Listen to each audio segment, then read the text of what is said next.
Do you need to be open to special needs with international adoption? That is what we are going to be conquering in this video today. Hi, my name is Sierra McDowell, and just the fact that you clicked on this video, I am so excited that you are here because you are either in the process of adoption or you are thinking about it and you're trying to figure out everything that's involved in it. Okay, so what these countries are looking for is trying to find a forever family for these children that are considered hard to place. And that can mean a variety of things. It can mean that they have a sibling group, or it could mean that they are older children, or they are ones that have special needs. So I wanted to break it down for you and helping you understand this, because it is a little overwhelming when you are stepping into this and trying to figure it all out. So yes, ultimately, you do need to be open to special needs, but that can mean a variety of different things.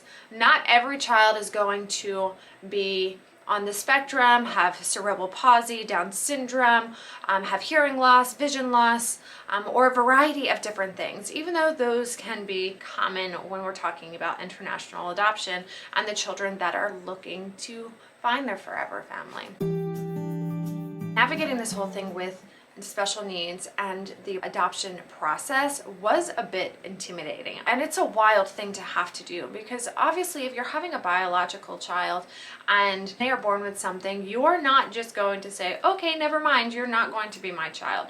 But in the adoption process, you are writing down what you are willing to sign up for or not. And you kind of feel like a monster when you're saying no to certain things, but then there's the other side of knowing what you are capable of and what you can take on. I think sometimes with adoption, people have this idea that love's going to cover it all and it's all going to be fine and they're going to be able to handle it all. And what can happen sometimes are these families aren't actually able to care for the child with their needs and all of the emotional stuff that comes with the trauma and the attachment. It just can become a little overwhelming and a lot to try to figure out. Sometimes ultimately these children end up not staying with these families and being displaced and needing to find another family or even sent back to their home country. You are not a savior and you can't try to pretend that you are.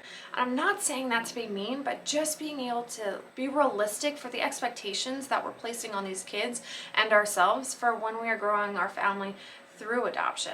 So when you're saying that you are open to certain needs, you are sitting there and checking a list of things that you are open to and things that you are not. We literally Googled probably 60% of the things because we had no idea what they were. And some of them can be severe, and then some of the things are not necessarily that severe. Like if a child has a heart murmur and that they were born with, but ultimately it's not going to affect their life for years to come, then that's something that's still considered special needs, but isn't going to have that great of an impact. There can also be something like a global delay, because when these children are institutionalized, they aren't always getting the stimulation that they need. Not because they're not cared for necessarily, but because there's a lot of children to take care of and they can't give every single child exactly what they need all of the time.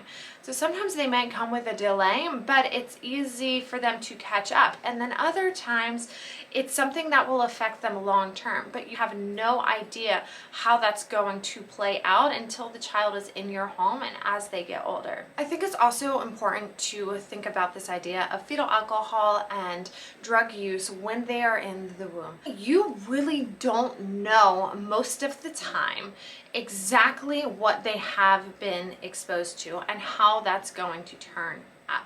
So when you are checking that off, if you are open to it or not, unless if you are getting an older child, you need to be open to that to a certain extent. So you have to have an openness to those being a possibility, because no one can necessarily control that and you don't always know how it's going to play out long term. But there are some indications that they look for with fetal alcohol that they can tell early on, but that's not always the case. You also aren't always sure if you are getting all of the information.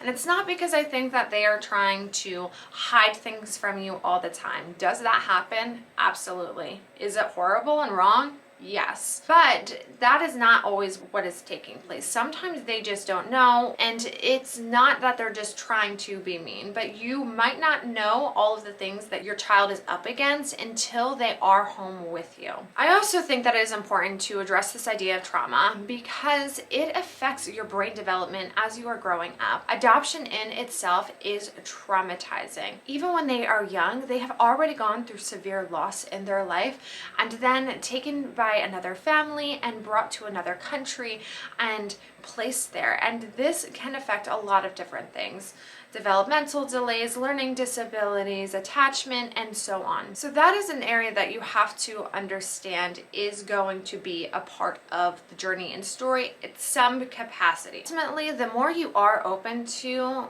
will affect how quickly you are matched with a child or not. Because you're not getting a child that does not have anything or has not gone through any traumatic experience. You're sitting there thinking, oh my goodness, what kind of needs do I need to be open to? Rest assured that not every child is going to have to be in a hospital all the time or is going to have these extreme cases. But there is a possibility of that happening. And don't feel guilty when there are certain things that you feel like you just need to say no to. That's really being responsible with knowing where your limits are, and also if you have other children in the home, how that's going to affect them and what you are capable of. If you are two working parents and you have a child that you know is coming with severe needs and you're gonna have to be in and out of a hospital a lot, and that's just not something that you feel like you can tangibly do, it's okay to say no. It does not make you a monster in saying no, but taking the responsibility of knowing what you are signing up for with the knowledge you have been given about that child. Ultimately, love does not heal everything. And I'm not saying that to be cynical or mean, but just a little bit of a reality check. They're going to oftentimes need interventions, or you're going to need a team around you of people that can help you through this. You are going to need to, bring in some resources and continue to help that child grow into the person that they were designed to be. But you need to know that just by you loving them is not going to heal every part of them that has been hurt or broken in this fallen world where sin has come in and devastated so many things. You're going to need to hang on close to Christ through this and praying about it. When you have the peace of God and you can walk into that, it changes everything. I hope this was helpful, especially for those of you who have been asking me this question and are just a little bit confused about it. If you have any other questions, let me know and I will do my best in helping you. I am not a professional in the adoption world. It is just something that I am passionate about and I'm still processing through with even our own story. And if you want to know what that is, then click this video right here and I will see you over there.